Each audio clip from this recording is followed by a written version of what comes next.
السلام عليكم ورحمة الله تعالى وبركاته حبيباتي. يمكن اليوم أول مرة تسمعي صوتي، ويمكن هذا الفيديو يكون بداية تغيير صغير بس عميق في حياتك. مرحبا بيك في الإمبراطورة، المكان وين المرأة ماشي غير تعيش نهارها وتكمل مسؤولياتها، بل توقف تفهم روحها وترجع تبني حياتها بوعي وتوازن. في حياتنا اليومية نلقاو رواحنا دايما نجريو بين الدار، الأطفال، الزوج، الخدمة والمسؤوليات اللي ما تخلصش، وننساو أهم حاجة واللي هي روحنا. ننساو واش نحبو، ننساو راحتنا، وننساو حتى الأنوثة اللي فينا. ومع الوقت نولو نحسو باللي تعبنا وضغطنا زاد، ورغم كلش مازال ما حسيناش بالراحة. ومن هنا جات فكرة الإمبراطورة، باش تكون مساحة لكل امرأة حابة توقف مع روحها لحظة، ترتب أفكارها، تنظم حياتها، وترجع تعيش كل أدوارها بطريقة أهدأ وأذكى.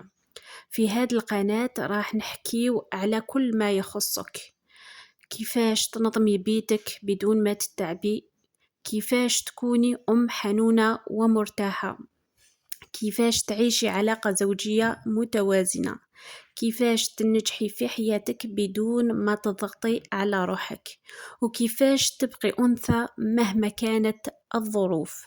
لأن الحقيقة اللي لازم توصلك هي ما لازمش تختاري بين أنك تكوني أم، زوجة ولا امرأة ناجحة. تقدري تكوني هذا كامل، بالصح بطريقتك وبالتوازن اللي يناسبك. الإمبراطورة ماشي غير اسم، هي طريقة تفكير، هي أنك تعرفي قيمتك وتعيشي حياتك بوعي، بهدوء وبقوة في نفس الوقت.